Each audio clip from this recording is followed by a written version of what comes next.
that they're paid by a con. Oh, righty. And we're on the air. Right on time. Gotta reboot the cam. Stand by. People sat around for an hour waiting for this show to start. We have Craig. Hello? Craig? An hour past the time it was supposed to start. They waited around. We have Vinny. Am I here? I'm here. Okay. Craig? That don't sound good. Thank you to everybody on the YouTube chat and the Twitch chat. Vinny? Mm-hmm. Craig? Craig. Thanks to Craig for sitting around for an hour and then not even doing the show in the end. Craig, can you hear us? Oh. Hold on, I fucked everything up. If you don't know what happened, we had a windstorm.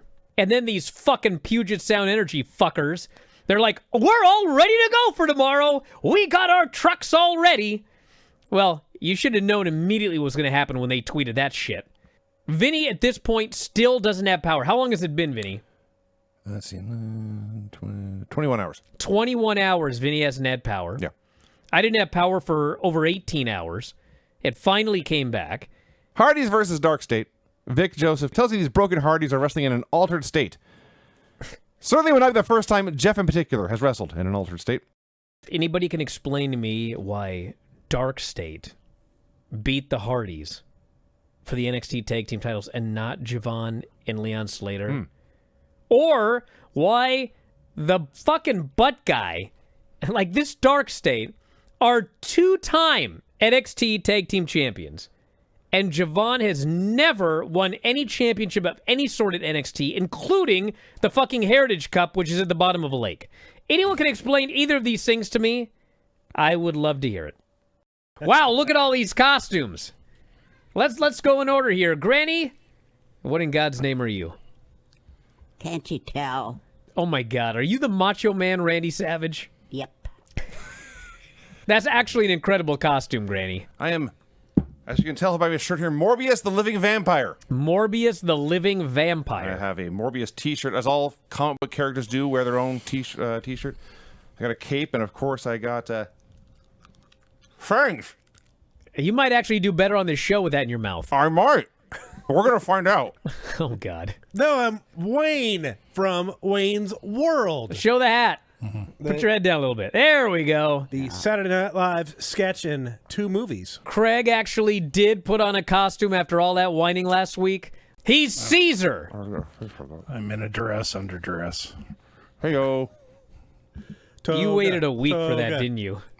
No, Didn't you and I have that costume a few years ago, Vinny? We were both... WrestleMania 10. Yes, We yes, all got 'em. that's right. That's right. We reviewed Mania 10. Hey, let me ask you a question. Yeah. Are you experienced? Excuse me. Yeah, what are you, Brian? I got it, Craig. Honestly, I'm supposed to be a hippie. I got like this gimmick right here and then everything. But I looked in the mirror and I think it's actually a Howard Stern costume. That's what it looks like. Yeah, it was actually kind of weird when I looked at it. I was like, golly, look at that. No, it's still weird. It's supposed to be a hippie. On the Facebook, Brian, it says... Okay, take that out of your mouth! Get that drop. Granny, what are you doing over there, please? I'm taking the glasses off. I Okay. can't Did stand you it. notice Granny has a beard, too? Putting them on the... I didn't notice the beard, but now I do. Yeah. Look at that. Did you put that beard on yourself, Granny? Yeah. I hope it comes off. Vinny, what do you have over there? What is that? Totally forgot about this. But before I found my cape and fangs, I went to Fred Meyer for Halloween costume. And what's down because I have headphones on. A light up? But it was $6. These glasses are killing my face. Okay, well, what I've got is Randy Savage versus the What? Ultimate Warrior. Aha. The Ultimate The Voyeur. Ultimate Warrior. Mortimer Warrior. Whatever. the Ultimate Voyeur. What a Warrior, gimmick. what? This is Shane from Tipperary, Ireland.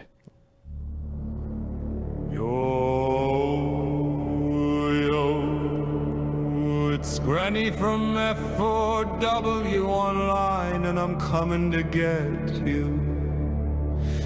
This October 31st, it's Halloween, Granny. Watch out, Bryan, my supposed grandson. You never visit me, so I'll make you pay. I'll force you to play.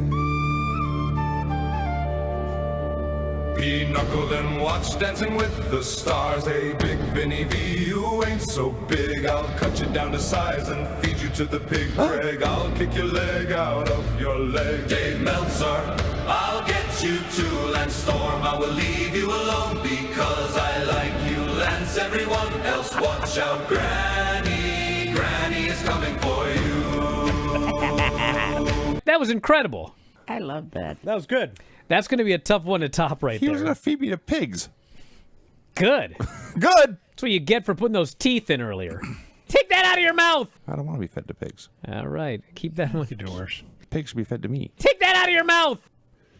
They got us all down.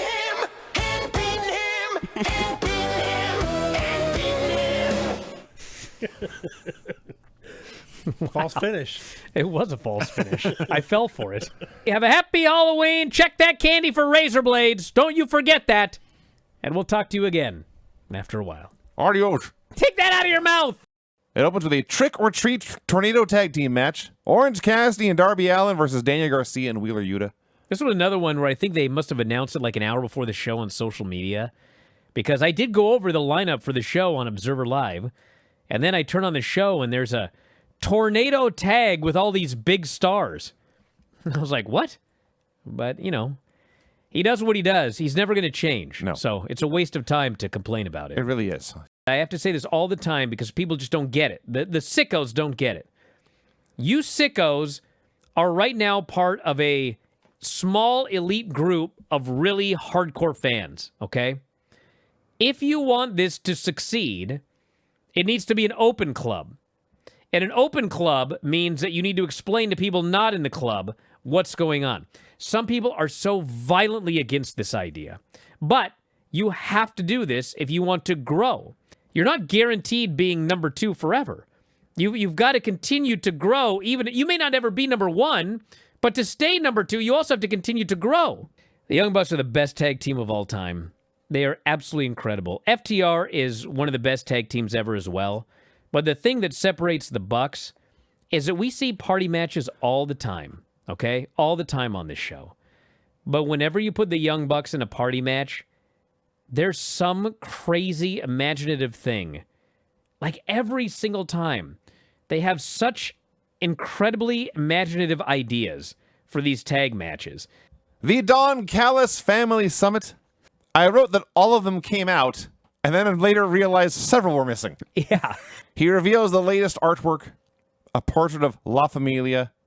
And there's literally a dozen people there, including Don Callis himself, I counted. And now they need 13, so Don can be Jesus and Takeshita can be Judas. They can do the Last Supper. Kyle Fletcher goes next, says the next question is, why do they do what they do? He has apparently the official Callis family oath. This is a legitimate Masonic oath. Oh. Yes. I did not know that. Well, as it turns out, and you will not be stunned to hear this, Don Callis is a legit Freemason. Okay.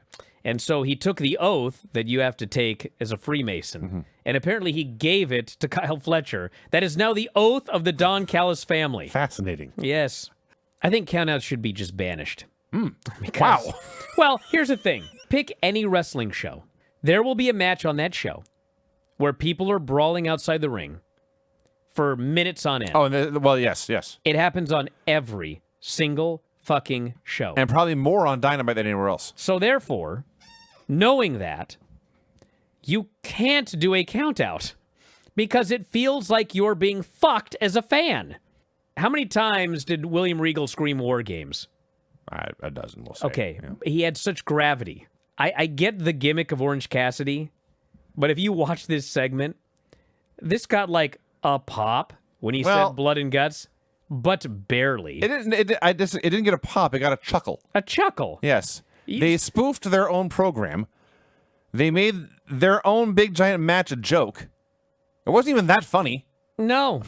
Like, you don't set up blood and guts with a count out and then a joke. Yeah. You should have had a brawl, violence, bloodshed, 8,000 referees, and then Mark fucking Briscoe cuts a Hellfire and Brimstone promo begging for blood and guts. That's how you set it up. This was corny. This Bandito video package was like... This is the best thing on either show. Tony Schiavone comes out still wearing his Phantom of the Opera costume. And to Hangman Page, the living embodiment of cowboy shit. And Joe's like, what the fuck is this kind of toast? And then you hear Hangman's voice. Long may he reign. Tony Schiavone beats the Ops' ass. He lays out Samoa Joe, I think, with a bottle shot. Hits his buckshot lariat. He unmasks, turns out it's Hangman Page. Place is going nuts. I thought it was fantastic. That was a great finish. It was fantastic, and sadly, it was spoiled for me like 2 minutes before it happened. Oh, that's too bad. I was so upset, but it was still quite great. And I gotta say, and listen, I ain't no fan of Eric Bischoff, but I would say this is the second greatest reveal. Yes. Behind when Eric Bischoff was the officiant in that wedding. And the Billy and Chuck wedding. The Billy and Chuck wedding. Because that was in incredible. that one, like, he was the character the entire time. Yeah. There was no voice from backstage. There was no...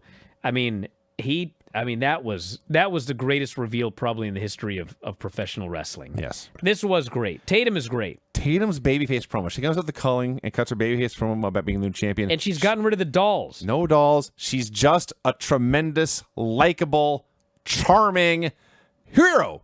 Basically, she's so great cutting this babyface promo. Lash Legend and Kendall Gray had a super fun technique versus giant match. They sure did. This fucking Kendall Gray Oh my goodness. is great. They're going to be sending some of the NXT women to Japan for tours. So that's going to be great. Yeah. Like, one of the best things that WWE is doing now is with less house shows, except for like the holiday tour, they are actually sending people all over the world. To get work. They go to TNA, they go to AAA. To get reps, I should It doesn't say. matter if you're not going to like one of the best places. You're just going different places, and you're working with different people and different agents and different styles and different crowds. They did maybe the dumbest move I've ever seen. Jordan Grace is sitting on the middle rope, and Kalani jumps up and does a top rope splash to the feet.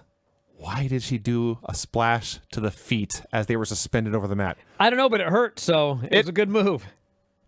I am so Brother. sick of innovative offense that makes no sense. Why would you do this?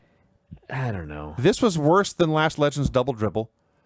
This is worse than the play of the day, as many wrestlers have done. This was worse than Mercedes' finish. This is the dumbest thing I've ever seen in a pro wrestling ring. Wow. I would not go that far. Yeah, it's all storyline, but like, I'm sick of the storyline that Ava is so fucking incompetent. Like, she allowed the show in storyline to be ruined by these two fucking guys. She didn't do anything about it, didn't fine them, suspend them, kick them out of the building. She just let them fucking ruin the fucking show. And then at the end, she just goes, we gotta solve this problem. Trick, you're getting a rematch for the title, last man standing, in 2 weeks at whatever fucking show. And I'm like, are you fucking kidding me? They ruined your goddamn show, and your ruling is that this guy is getting a championship match. You're rewarding him. You're rewarding this fucking guy. I was just like, this show sucks. And you know, the funny thing is, I'll give Ava one thing. She is the most consistent character in all of wrestling. Bar none. The most consistent character. Consistently fucking terrible. But like, her gimmick is a lazy Gen Z Nepo hire who doesn't want to fucking ever work. Everybody else has to do all the work, and she's going to take credit for it.